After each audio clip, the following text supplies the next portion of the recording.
আসসালামু আলাইকুম, সবাই কেমন আছেন? আশা করি ভালো। ছেলের আবদার রাখতে আবার চলে গেছিলাম কালকে আমি যমুনা ফিউশন পার্কে। এখানে আমার এর আগে একবার নিয়ে গেছিলাম, ওই সময় ওর মানে ঈদের পরে ছিল, মার্কেট বন্ধ ছিল, কিন্তু ওর বারবারই আমাকে বলছিল আম্মা আর একবার আমরা যাব, আর ওই যে চলন্ত সিঁড়িতে আমি উঠবো। এটা বলার পরে আমি বলছি আচ্ছা ওকে। আজকে বন্ধর পরে সারাদিন অনেক কাজ করছি, অলরেডি ভিডিও করছি, ভিডিওগুলো পরে দিব। কাজ করার পরে আমি বলছি আচ্ছা তাহলে চলো। প্রায় আমি বাসার থেকে বেরোইছি 4:30টার দিকে, ওখান থেকে পৌঁছাইছিল 7টা বাজে। অনেক গরম, আর আমার পুরো বাসের মধ্যে উঠেই বমি বমি লাগতেছিল, মাথা ঘোরাইতেছিল, অনেকটা খারাপ লাগছিল। পরে ওখানে যে এসির ভিতরে যে বাস একটু ভালো লাগছিল। পরে অনেক ভিডিও করছি, অনেকগুলো ছবি তুলছি, মানে অনেক আনন্দ করছি। এইগুলো ড্রেস দেখে আমার তো মাথায় পুরোটাই নষ্ট, যে এইগুলা আমার পুরো একটা স্যালারি, একটা মাসের স্যালারিও আমার দিয়ে এটা কেনা সম্ভব না।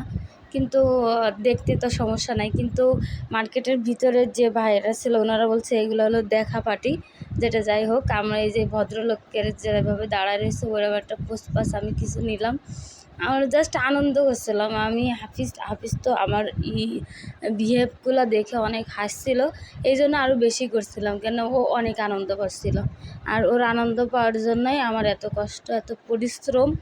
আর এই আনন্দগুলাই যে আমার নেক্সট টাইম কাল হয়ে যাবে এটা আমি বুঝতেই পারি নাই। আমি বুঝতে পারছিলাম যে যে পরিমাণ আমার ঘামতেছি আর যে পরিমাণ শরীরটা খারাপ লাগতেছে আমার সমস্যা হবেই। অনেক ঘোরাঘুরি করার পরে রাত্রের মধ্যে আমার শরীরটা অনেক খারাপ হয়ে যায়। কালকে রাত্রে আমি প্রায় 11:30টার দিকে বাসায় আসি। আসার পরে আমি জাস্ট আমরা যে বার্গারটা খাইছিলাম এত গরমের মধ্যে, আবার প্লাস আমি আইসক্রিম খাইছিলাম। আইসক্রিমটা আমি আপনার পরের ইয়েতে দেখবেন ক্লিপে, মানে গাড়ির থেকে লেবেই আইসক্রিম কিনে ওর একটা দিছিলাম, আমি একটা খাইছিলাম। আমার আসলে অ্যালার্জি অ্যাজমার সমস্যা। আমার ওই গরম অবস্থায় আমার মানে আইসক্রিমটা খাওয়াটা উচিত হয়েছে না। এই আইসক্রিমটা খাওয়ার কারণে আমার এই যে অ্যাজমাটা বাড়ছে এবং গলা পুরোটাই জাম হয়ে গেছে, তো শ্বাস নিতে কষ্ট হইতেছে, আবার প্রচুর ঘামের জন্য একটা মানে হইতেছে, কয়েকবার বমি হয়েছে। আমি আজকে অফিসে যেতে পারি নাই।